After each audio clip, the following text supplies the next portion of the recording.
जीवन का बड़ा भाग इसी घर में गुजर गया, पर कभी आराम न नसीब हुआ। मेरे पति संसार की दृष्टि में बड़े सज्जन, बड़े शिष्ट, बड़े उदार, बड़े सौम्य होंगे, लेकिन जिस पर गुजरती है वही जानता है। संसार को उन लोगों की प्रशंसा करने में आनंद आता है जो अपने घर को भाड़ में झोंक रहे हों, गैरों के पीछे अपना सर्वनाश किए डालते हों। जो प्राणी घरवालों के लिए मरता है, उसकी प्रशंसा संसार वाले नहीं करते। वो तो उनकी दृष्टि में स्वार्थी है, कृपण है, संकीर्ण हृदय है, आचार भ्रष्ट है। इसी तरह जो लोग बाहर वालों के लिए मरते हैं, उनकी प्रशंसा घरवाले क्यों करने लगे। अब इन्हीं को देखो, सारे दिन मुझे जलाया करते हैं। मैं पर्दा तो नहीं करती, लेकिन सौदे सुलभ के लिए बाजार जाना बुरा मालूम होता है। और इनका ये हाल है कि चीज मंगवाओ तो ऐसी दुकान से लाएंगे जहां कोई ग्राहक भूलकर भी न जाता हो। ऐसी दुकान पर न तो चीज अच्छी मिलती है, न तौल ठीक होती है, न दाम ही उचित होते हैं। ये दोष न होते तो वह दुकान बदनाम ही क्यों होती, पर इन्हें ऐसी ही गई बीती दुकानों की चीजें लाने का मरज है। बार बार कह दिया, साहब की चलती हुई दुकान से सौदे लाया करो। वहाँ माल अधिक खपता है, इसलिए ताज़ा माल आता रहता है, पर इनकी तो टुटपुजिया से बनती है और वे इन्हें उल्टे छुरे से मूंदते हैं। गेहूं लाएंगे तो सारे बाजार से खराब भुना हुआ चावल, ऐसा मोटा कि बैल भी ना पूछे, दाल में कराए और कंकड़ भरे हुए। मनो लकड़ी जला डालो, क्या मजाल की गले। घी लाएंगे तो आधा आधा तेल या 16 आने काटोजिम और दरअसल घी से एक छटाक कम। तेल लाएंगे तो मिलावट, बालों में डालो तो चिमट जाएं, पर दाम दे आएंगे शुद्ध आंवले के तेल का। किसी चलती हुई नामी दुकान पर जाते तो इन्हें जैसे डर लगता है। शायद ऊंची दुकान और फीके पकवान के कायल हैं। मेरा अनुभव तो यह है कि नीची दुकान पर ही सड़े पकवान मिलते हैं। एक दिन की बात हो तो बर्दाश्त कर ली जाए, रोज रोज का टंटा नहीं सहा जाता।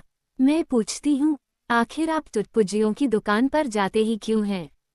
क्या उनके पालन पोषण का ठेका तुम्ही ने लिया है?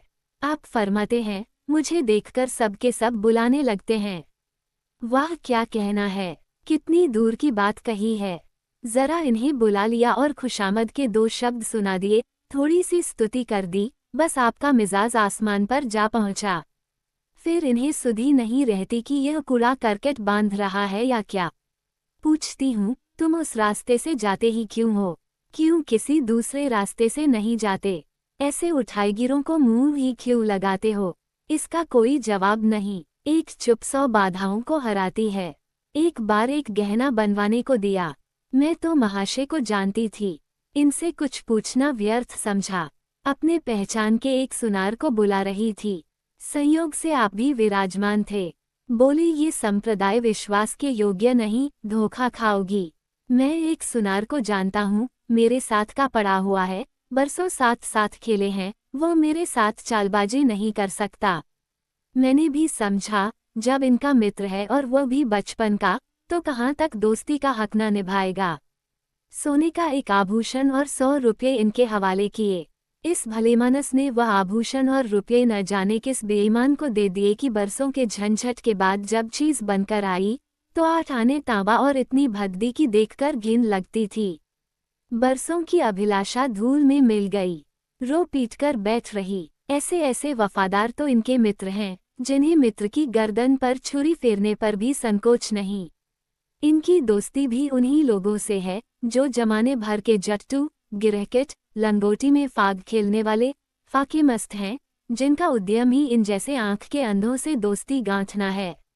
नित्य ही एक न एक महाशय उधार मांगने के लिए सिर पर सवार रहते हैं और बिना लिए गला नहीं छोड़ते। मगर ऐसा कभी न हुआ कि किसी ने रुपये चुकाए हों। आदमी एक बार खोकर सीखता है, 2 बार खोकर सीखता है, किंतु ये भलेमानस 1000 बार खोकर भी नहीं सीखते। जब कहती हूँ, रुपये तो दे आए, अब मांग क्यों नहीं लाते? क्या मर गए तुम्हारे वह दोस्त? तो बस बगले झांक कर रह जाते हैं। आपसे मित्रों को सूखा जवाब नहीं दिया जाता। खैर, सूखा जवाब न दो। मैं भी नहीं कहती कि दोस्तों से बेमुरौवती करो, मगर चिकनी चुपड़ी बातें तो बना सकते हो, बहाने तो कर सकते हो। किसी मित्र ने रुपये मांगे और आपके सिर पर बोझ पड़ा। बेचारे कैसे इनकार करें। आखिर लोग जान जाएंगे कि नहीं कि यह महाशय भी खुखल ही हैं। इनकी हवस यह है कि दुनिया इन्हें संपन्न समझती रहे, चाहे मेरे गहने ही क्यों न गिरो रखने पड़ें। सच कहती हूँ, कभी कभी तो एक एक पैसे की तंगी हो जाती है और इन भले आदमी को रुपये जैसे घर में काटते हैं। जब तक रुपये के वारे न्यारे न कर लें, इन्हें चैन नहीं। इनके करतूत कहाँ तक गाऊं। मेरी तो नाक में दम आ गया। एक न एक मेहमान रोज यमराज की भांति सिर पर सवार रहते हैं। न जाने कहाँ के बेफिक्रे इनके मित्र हैं। कोई कहीं से आकर मरता है, कोई कहीं से। घर क्या है, अपाहिजों का अड्डा है। जरा सा तो घर, मुश्किल से 2 पलंग, उड़ना बिछौना भी फालतू नहीं, मगर आप हैं कि मित्रों को निमंत्रण देने को तैयार। आप तो अतिथि के साथ लेटेंगे, इसलिए इन्हें चारपाई भी चाहिए, उड़ना बिछौना भी चाहिए, नहीं तो घर का पर्दा खुल जाए। जाता है मेरे बच्चों के सिर। गर्मियों में तो खैर कोई मुजायका नहीं, लेकिन जाड़ों में तो ईश्वर ही याद आते हैं। गर्मियों में भी खुली छत पर तो मेहमानों का अधिकार हो जाता है। अब मैं बच्चों को लिए पिंजरे में पड़ी फड़फड़ाया करूं। इन्हें इतनी समझ भी नहीं कि जब घर की ये दशा है तो क्यों ऐसों को मेहमान बनाएं जिनके पास कपड़े लत्ते तक नहीं। ईश्वर की दया से इनके सभी मित्र इसी श्रेणी के हैं। एक भी ऐसा माई का लाल नहीं जो समय पड़ने पर धेले से भी इनकी मदद कर सके। 2-1 बार महाशय को इसका अनुभव अत्यंत कटु अनुभव हो चुका है, मगर इस जड़ भरत ने जैसे आंखें न खोलने की कसम खा ली है। ऐसे ही दरिद्र भट्टाचार्यों से इनकी पटती है। शहर में इतने लक्ष्मी के पुत्र हैं, पर आपका किसी से परिचय नहीं। उनके पास जाते इनकी आत्मा दुखती है। दोस्ती गांठेगे ऐसों से जिनके घर में खाने का ठिकाना नहीं। एक बार हमारा कहार छोड़कर चला गया और कई दिन कोई दूसरा कहार न मिला। किसी चतुर और कुशल कहार की तलाश में थी, किंतु आपको जल्द से जल्द कोई आदमी रख लेने की धुन सवार हो गई। घर के सारे काम पूर्ववत चल रहे थे, पर आपको मालूम हो रहा था कि गाड़ी रुकी हुई है। मेरा जूठे बर्तन मांजना और अपना साग भाजी के लिए बाजार जाना इनके लिए असह्य हो उठा। एक दिन जाने कहाँ से एक बांगड़ू को पकड़ लाए। उसकी सूरत कहे देती थी कि कोई जांगलू है, मगर आपने उसका ऐसा बखान किया कि क्या कहूँ। बड़ा होशियार है, बड़ा आज्ञाकारी, परले सिरे का मेहनती, गजब का सलीकेदार और बहुत ही ईमानदार। खैर, मैंने उसे रख लिया। मैं बार बार क्यों इनकी बातों में आ जाती हूँ, इसका मुझे स्वयं आश्चर्य है। यह आदमी केवल रूप से आदमी था, आदमियत के और कोई लक्षण उसमें न थे। किसी काम की तमीज नहीं। बेईमान ना था, पर गधा अव्वल दर्जे का। बेईमान होता तो कम से कम इतनी तस्कीन तो होती कि खुद खा जाता है। अभागा दुकानदारों के हाथों लुट जाता था। 10 तक की गिनती उसे न आती थी। 1 रुपया देकर बाजार भेजूं तो संध्या तक हिसाब न समझा सके। क्रोध पी पीकर रह जाती थी। रक्त खौलने लगता था कि दुष्ट के कान उखाड़ लूं, मगर इन महाशय को उसे कभी कुछ कहते नहीं देखा, डांटना तो दूर की बात है। आप नहा धोकर धोती छांट रहे हैं और वह दूर बैठा तमाशा देख रहा है। मैं तो बचा का खून पी जाती, लेकिन इन्हें जरा भी गम नहीं। जब मेरे डांटने पर धोती छांटने जाता भी, तो आप उसे समीप न आने देते। बस उसके दोषों को गुण बनाकर दिखाया करते थे, और इस प्रयास में सफल न होते तो दोषों पर पर्दा डाल देते थे। मूर्ख को झाड़ू लगाने की तमीज न थी। मर्दाना कमरा ही तो सारे घर में ढंग का एक कमरा है। उसमें झाड़ू लगाता तो इधर की चीज उधर, ऊपर की नीचे, मानो कमरे में भूकंप आ गया हो। और गर्द का ये हाल कि सांस लेना कठिन, पर आप शांतिपूर्वक कमरे में बैठे हैं, जैसे कोई बात ही नहीं। एक दिन मैंने उसे खूब डांटा, कल से ठीक ठीक झाड़ू न लगाई तो कान पकड़कर निकाल दूंगी।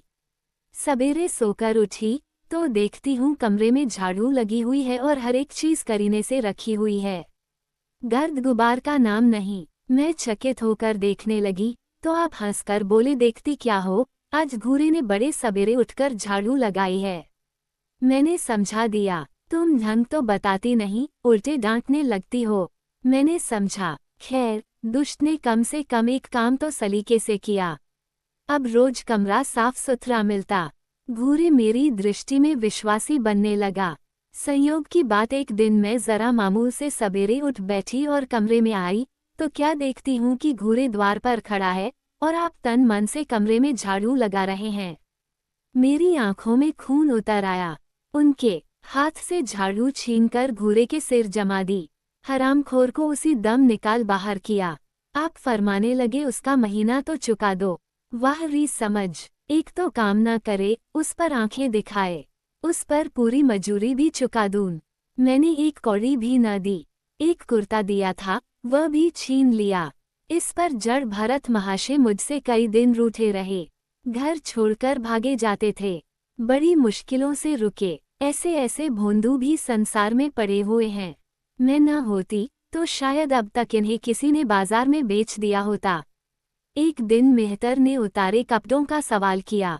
इस बेकारी के जमाने में फालतू कपड़े तो शायद पुलिस वालों या रईसों के घर में हों, मेरे घर में तो जरूरी कपड़े भी काफी नहीं। आपका वस्त्रालय एक बक्ची में आ जाएगा जो डाक के पार्सल से कहीं भेजा जा सकता है। फिर इस साल जाड़ों के कपड़े बनवाने की नौबत न आई।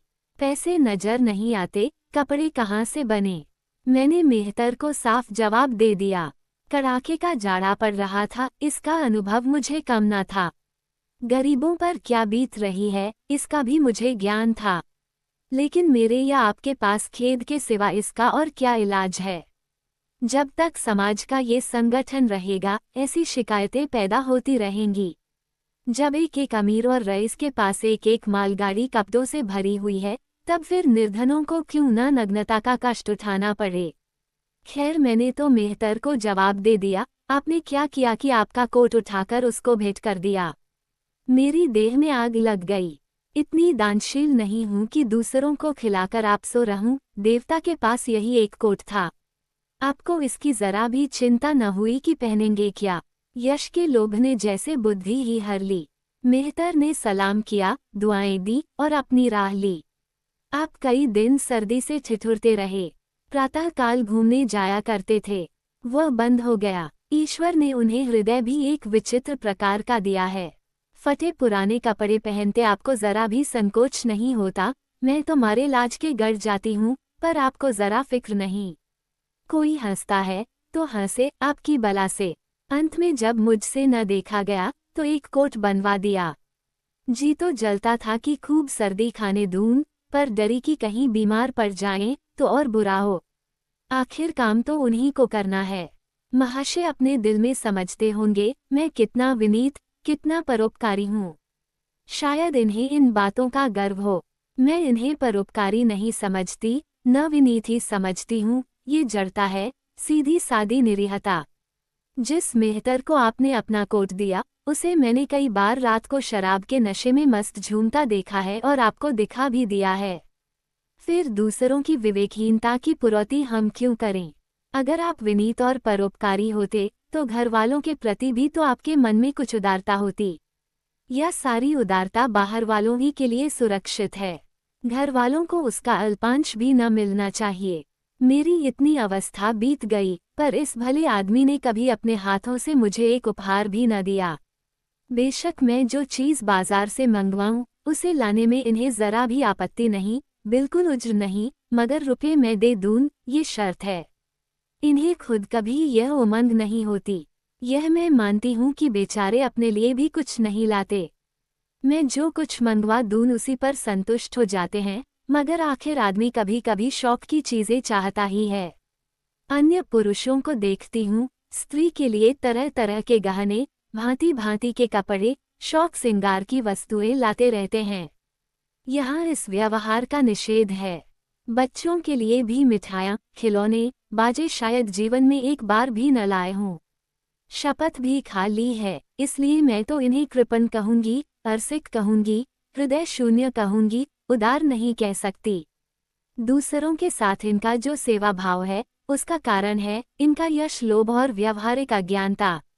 आपके विनय का ये हाल है कि जिस दफ्तर में आप नौकर हैं, उसके किसी अधिकारी से आपका मेल जोल नहीं। अफसरों को सलाम करना तो आपकी नीति के विरुद्ध है, नजर या डाली तो दूर की बात है। और तो और कभी किसी अफसर के घर नहीं जाते। इसका खामियाजा आप न उठाएं तो कौन उठाए। औरों को रियायती छुट्टियां मिलती हैं, आपका वेतन कटता है, औरों की तरक्कियां होती हैं, आपको कोई पूछता भी नहीं। हाजिरी में 5 मिनट की भी देर हो जाए तो जवाब पूछा जाता है। बेचारे जी तोड़कर काम करते हैं, कोई बड़ा कठिन काम आ जाता है तो इन्हीं के सिर मड़ा जाता है, इन्हें जरा भी आपत्ति नहीं। दफ्तर में इन्हें घिस्सू, पिस्सू आदि उपाधियां मिली हुई हैं, मगर पड़ाव कितना ही बड़ा मारे इनके भाग्य में वही सूखी घास लिखी है। यह विनय नहीं है, स्वाधीन मनोवृत्ति भी नहीं है, मैं तो इसे समय चातुरी का अभाव कहती हूँ, व्यवहारिक ज्ञान की क्षति कहती हूँ। आखिर कोई अफसर आपसे क्यों प्रसन्न हो? इसलिए कि आप बड़े मेहनती हैं। दुनिया का काम मुरौवत और रवादारी से चलता है। अगर हम किसी से खींचे रहें तो कोई कारण नहीं कि वह भी हमसे न खींचा रहे। फिर जब मन में क्षोभ होता है तो वह दफ्तरी व्यवहारों में भी प्रकट हो ही जाता है। जो माथत अफसर को प्रसन्न रखने की चेष्टा करता है, जिसकी जात से अफसर का कोई व्यक्तिगत उपकार होता है, जिस पर वह विश्वास कर सकता है, उसका लिहाज वह स्वभावत करता है। ऐसे सिरागियों से क्यों किसी को सहानुभूति होने लगी? अफसर भी तो मनुष्य है। उसके हृदय में जो सम्मान और विशिष्टता की कामना है, वह कहाँ पूरी हो? जब अधीनस्थ कर्मचारी ही उससे फिरंट रहें, तो क्या उसके अफसर उसे सलाम करने आएंगे? आपने जहां नौकरी की, वहां से निकाले गए, कभी किसी दफ्तर में 2-3 साल से ज्यादा न टिके, या तो अफसर से लड़ गए या कार्याधिक्य के कारण छोड़ बैठे। आपको कुटुंब सेवा का दावा है। आपके कई भाई भतीजे होते हैं, वो कभी इनकी बात भी नहीं पूछते, आप बराबर उनका मुंह ताकते रहते हैं। इनके एक भाई साहब आजकल तहसीलदार हैं। घर की मिल्कियत उन्हीं की निगरानी में है। वह छाट से रहते हैं। मोटर रख ली है, कई नौकर चाकर हैं, मगर यहाँ भूले से भी पत्र नहीं लिखते। एक बार हमें रुपये की बड़ी तंगी हुई। मैंने कहा, अपने भ्राताजी से क्यों नहीं मांग लेते? कहने लगे, उन्हें क्यों चिंता में डालूं, उन्हें भी तो अपना खर्च है। कौन सी ऐसी बचत हो जाती होगी? जब मैंने बहुत मजबूर किया तो आपने पत्र लिखा। मालूम नहीं पत्र में क्या लिखा, पत्र लिखा या मुझे चकमा दे दिया। रुपये न आने थे, न आए। कई दिनों के बाद मैंने पूछा, कुछ जवाब आया श्रीमान के भाई साहब के दरबार से। आपने रुष्ट होकर कहा, अभी केवल 1 सप्ताह तो खत पहुँचे हुए, अभी क्या जवाब आ सकता है? 1 सप्ताह और गुजरा, मगर जवाब न दारद। अब आपका ये हाल है कि मुझे कुछ बातचीत करने का अवसर ही नहीं देते। इतने प्रसन्नचित्त नजर आते हैं कि क्या कहूँ। बाहर से आते हैं तो खुश खुश, कोई न कोई शिगुफा लिए हुए। मेरी खुशामद भी खूब हो रही है, मेरे मैके वालों की प्रशंसा भी हो रही है, मेरे गृह प्रबंध का बखान भी असाधारण रीति से किया जा रहा है। मैं इस महाशय की चाल समझ रही थी। ये सारी दिलजोई केवल इसलिए थी कि श्रीमान के भाई साहब के विषय में कुछ पूछ न बैठूं।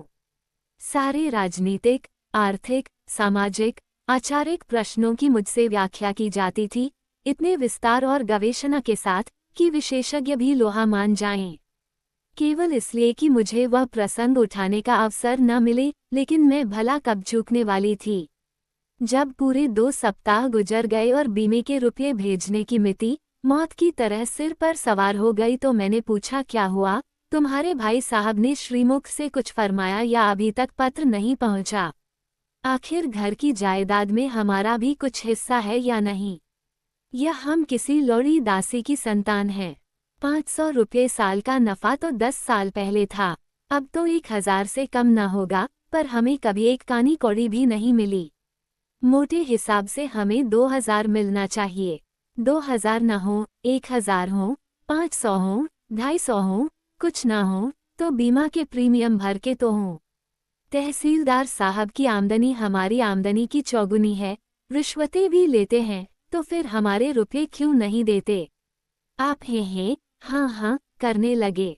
कहने लगे, वह बेचारे घर की मरम्मत करवाते हैं, बंधु बांधवों का स्वागत सत्कार करते हैं, नातेदारियों में भेंट भेजते हैं, और कहाँ से लावे जो हमारे पास भेजें। वाह री बुद्धि! मानो जायदाद इसलिए होती है कि उसकी कमाई उसी में खर्च हो जाए। इस भले आदमी को बहाने गढ़ने भी नहीं आते। मुझसे पूछते मैं एक नहीं 1000 बता देती, एक से एक बढ़कर कह देते घर में आग लग गई, सब कुछ स्वाहा हो गया था, या चोरी हो गई, तिनका तक न बचा, या 10,000 का अनाज भरा था उसमें घाटा रहा, या किसी से फौजदारी हो गई उसमें दिवाला पिट गया। आपको सूझी भी तो लचसी बात। तकदीर ठोंक कर बैठ रही। पड़ोस की एक महिला से रुपए कर्ज लिए, तब जाकर काम चला। फिर भी आप भाई भतीजों की तारीफ के पुल बांधते हैं तो मेरे शरीर में आग लग जाती है। ऐसे कौरवों से ईश्वर बचाए। ईश्वर की दया से आपके 2 बच्चे हैं, 2 बच्चियां भी हैं। ईश्वर की दया कहूं या कोप कहूं, सब के सब उद्यमी हो गए हैं कि खुदा की पनाह। मगर क्या मजाल है कि यह भोंदू किसी को कड़ी आंखों से देखें। रात के 8 बजे गए हैं, युवराज अभी घूमकर नहीं आए। मैं घबरा रही हूँ, आप निश्चिंत बैठे अखबार पढ़ रहे हैं। झल्लाई हुई जाती हूँ और अखबार छीनकर कहती हूँ, जाकर जरा देखते क्यों नहीं, लौंडा कहाँ रह गया।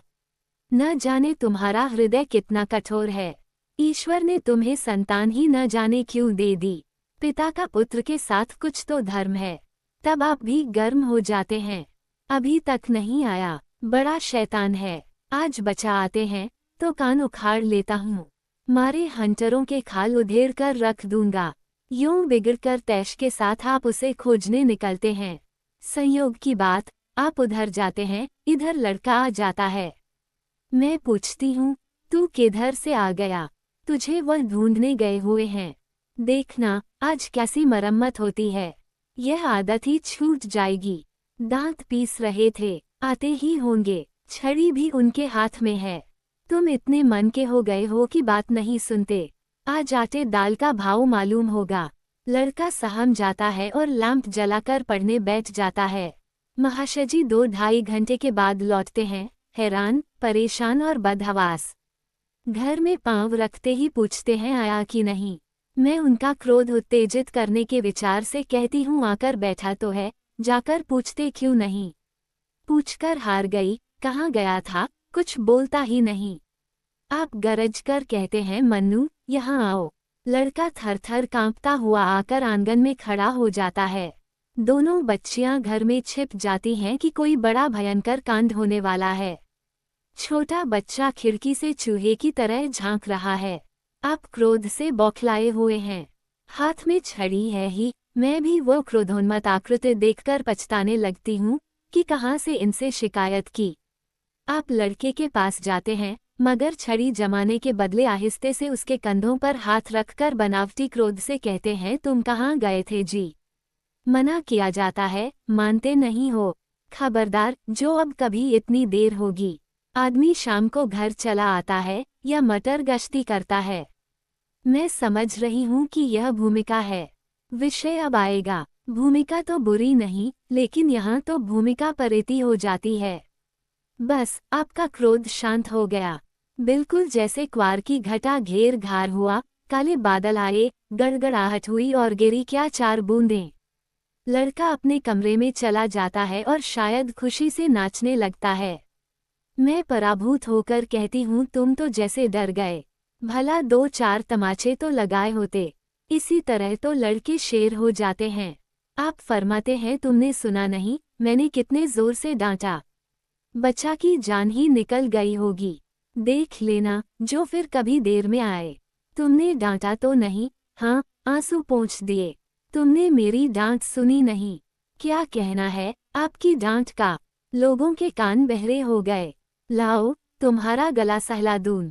आपने एक नया सिद्धांत निकाला है कि दंड देने से लड़के खराब हो जाते हैं। आपके विचार से लड़कों को आज़ाद रहना चाहिए। उन पर किसी तरह का बंधन, शासन या दबाव न होना चाहिए। आपके मत से शासन बालकों के मानसिक विकास में बाधक होता है। इसी का ये फल है कि लड़के बेनकेल के ऊंट बने हुए हैं। कोई 1 मिनट भी किताब खोलकर नहीं बैठता। कभी गुल्ली डंडा है, कभी गोलियां, कभी कनकौवें।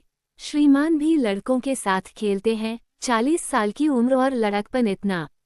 मेरे पिताजी के सामने मजाल थी कि कोई लड़का कनकौवा उड़ा ले या गुल्ली डंडा खेल सके। खून पी जाते। प्रातःकाल से लड़कों को लेकर बैठ जाते थे। स्कूल से जो ही लड़के आते फिर ले बैठते थे। बस संध्या समय आधा घंटे की छुट्टी देते थे। रात को फिर जोत देते। यह नहीं कि आप तो अखबार पढ़ा करें और लड़के गली गली भटकते फिरें। कभी कभी आप सींग कटाकर बछड़े बन जाते हैं। लड़कों के साथ ताश खेलने बैठा करते हैं। ऐसे बाप का भला लड़कों पर क्या रोब हो सकता है। पिताजी के सामने मेरे भाई सीधे ताक नहीं सकते थे। उनकी आवाज सुनते ही तहलका मच जाता था। उन्होंने घर में कदम रखा और शांति का साम्राज्य हुआ। उसके सम्मुख जाते लड़कों के प्राण सूखते थे। उसी शासन की यह बरकत है कि सभी लड़के अच्छे अच्छे पदों पर पहुंच गए। हाँ, स्वास्थ्य किसी का अच्छा नहीं है तो पिताजी ही का स्वास्थ्य कौन बड़ा अच्छा था। बेचारे हमेशा किसी न किसी औषधि का सेवन करते रहते थे। और क्या कहूँ, एक दिन तो हद ही हो गई। श्रीमान जी लड़कों को कनकौवा उड़ाने की शिक्षा दे रहे थे। यूं घुमाओ, यूं गोता दो, यूं खींचो, यूं ढील दो। ऐसा तन मन से सिखा रहे थे मानो गुरु मंत्र दे रहे हूँ। उस दिन मैंने इनकी ऐसी खबर ली कि याद करते होंगे तुम कौन होते हो, मेरे बच्चों को बिगाड़ने वाले। तुम्हें घर से कोई मतलब नहीं है, न हो, लेकिन आप मेरे बच्चों को खराब न कीजिए। बुरी बुरी आदतें न सिखाइए।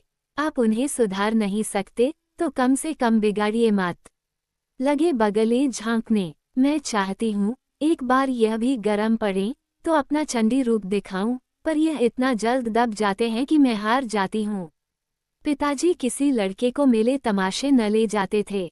लड़का सिर पटक कर मर जाए मगर जरा भी न पसीजते थे। और इन महात्मा जी का ये हाल है कि एक एक से पूछकर मेले ले जाते हैं। चलो चलो, वहाँ बड़ी बहार है, खूब आतिशबाजियाँ छूटेंगी, गुब्बारे उड़ेंगे, विलायती चरखियाँ भी हैं, उन पर मजे से बैठना। और तो और आप लड़कों को हॉकी खेलने से भी नहीं रोकते। यह अंग्रेजी खेल भी कितने जानलेवा होते हैं। क्रिकेट, फुटबॉल, हॉकी एक से एक घातक। गेंद लग जाए तो जान लेकर ही छोड़े, पर आपको इन सभी खेलों से प्रेम है। कोई लड़का मैच में जीतकर आ जाता है तो ऐसे फूल उठते हैं मानो किला जीतकर आया हो। आपको इसकी जरा भी परवाह नहीं कि चोट चपेट आ गई तो क्या होगा, हाथ पांव टूट गए तो बेचारों की जिंदगी कैसे पार लगेगी। पिछले साल कन्या का विवाह था। आपको जिद थी कि दहेज के नाम कानी कौड़ी भी न देंगे, चाहे कन्या आजीवन कुंवारी बैठी रहे। यहाँ भी आपका आदर्शवाद आकूदा। समाज के नेताओं का छल प्रपंच आए दिन देखते रहते हैं, फिर भी आपकी आंखें नहीं खुलती। जब तक समाज की यह व्यवस्था कायम है और युवती कन्या का अविवाहित रहना निंदास्पद है, तब तक ये प्रथा मिटने की नहीं। दो चार ऐसे व्यक्ति भले ही निकल आवे जो दहेज के लिए हाथ न फैलावे, लेकिन इसका परिस्थिति पर कोई असर नहीं पड़ता और कुप्रथा ज्यों की त्यों बनी हुई है।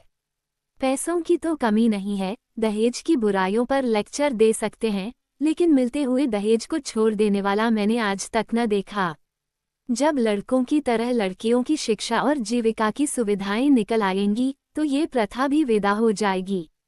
उसके पहले संभव नहीं। मैंने जहां जहां संदेश भेजा दहेज का प्रश्न उठ खड़ा हुआ और आपने प्रत्येक अवसर पर टांग अड़ाई। अब इस तरह पूरा साल गुजर गया और कन्या को 17वां लग गया तो मैंने एक जगह बात पक्की कर ली। आपने भी स्वीकार कर लिया, क्योंकि वरपक्ष ने लेन देन का प्रश्न उठाया ही नहीं। हालांकि अंतःकरण में उन लोगों को पूरा विश्वास था कि अच्छी रकम मिलेगी और मैंने भी तय कर लिया था कि यथाशक्ति कोई बात उठा न रखूंगी। विवाह के सकुशल होने में कोई संदेह न था, लेकिन इन महाशय के आगे मेरी एक न चली। यह प्रथा निंद्य है, ये रस्म निरर्थक है, यहाँ रुपये की क्या जरूरत, यहाँ गीतों का क्या काम। नाक में दम था, ये क्यों, वह क्यों, ये तो साफ दहेज है। तुमने मेरे मुंह में कालिख लगा दी, मेरी आबरू मिटा दी। जरा सोचिए इस परिस्थिति को कि बारात द्वार पर पड़ी हुई है और यहाँ बात बात पर शास्त्रार्थ हो रहा है। विवाह का मुहूर्त आधी रात के बाद था। प्रथानुसार मैंने व्रत रखा, किंतु आपकी टेक थी कि व्रत की कोई जरूरत नहीं। जब लड़के के माता पिता व्रत नहीं रखते, जब लड़का तक व्रत नहीं रखता, तो कन्या पक्ष वाले ही व्रत क्यों रखें। मैं और सारा खानदान मना करता रहा, लेकिन आपने नाश्ता किया, भोजन किया। खैर, कन्यादान का मुहूर्त आया। आप सदैव से इस प्रथा के विरोधी हैं। आप इसे निषिद्ध समझते हैं। कन्या क्या दान की वस्तु है? दान रुपये पैसे, जगह जमीन का हो सकता है। पशु दान भी होता है, लेकिन लड़की का दान एक लचर सी बात है। कितना समझाती हूँ, पुरानी प्रथा है, वेद काल से होती चली आई है, शास्त्रों में इसकी व्यवस्था है। संबंधी समझा रहे हैं, पंडित समझा रहे हैं, पर आप हैं कि कान पर जूं नहीं रेंगती। हाथ जोड़ती हूँ, पैरों पड़ती हूँ, गिड़गिड़ाती हूँ, लेकिन मंडप के नीचे न गए। और मजा यह है कि आपने ही तो यह अनर्थ किया और आप ही मुझसे रूठ गए। विवाह के पश्चात महीनों बोलचाल न रही। झक मारकर मुझी को मानना पड़ा। किंतु सबसे बड़ी विडंबना यह है कि इन सारे दुर्गुणों के होते हुए भी मैं इनसे एक दिन भी पृथक नहीं रह सकती, एक क्षण का वियोग नहीं सह सकती। इन सारे दोषों पर भी मुझे इनसे प्रगाढ़ प्रेम है। इनमें ये कौन सा गुण है जिस पर मैं मुग्ध हूँ, मैं खुद नहीं जानती, पर इनमें कोई बात ऐसी है जो मुझे इनकी चेरी बनाए हुए है। वो जरा मामूली सी देर में घर आते हैं तो प्राण नहों में समा जाते हैं। आज यदि विधाता इनके बदले मुझे कोई विद्या और बुद्धि का पुतला, रूप और धन का देवता भी दे, तो मैं उसकी ओर आंखें उठाकर न देखूं। ये धर्म की बेड़ी नहीं है, कदापि नहीं। प्रथागत पतिव्रत भी नहीं, बल्कि हम दोनों की प्रकृति में कुछ ऐसी क्षमताएं, कुछ व्यवस्थाएं उत्पन्न हो गई हैं, मानो किसी मशीन के कल पुर्जे घिस घिसाकर फिट हो गए हों, और एक पुर्जे की जगह दूसरा पुर्जा काम न दे सके, चाहे वह पहले से कितना ही सुडौल, नया और सुदृढ़ क्यों न हो। जाने हुए रास्ते से हम निशंक आंखें बंद किए जाते हैं, उसके ऊंच नीच, मोड़ और घुमाव सब हमारी आंखों में समाये हुए हैं। अनजान रास्ते पर चलना कितना कष्टप्रद होगा। शायद आज मैं इनके दोषों को गुणों से बदलने पर भी तैयार न होंगी।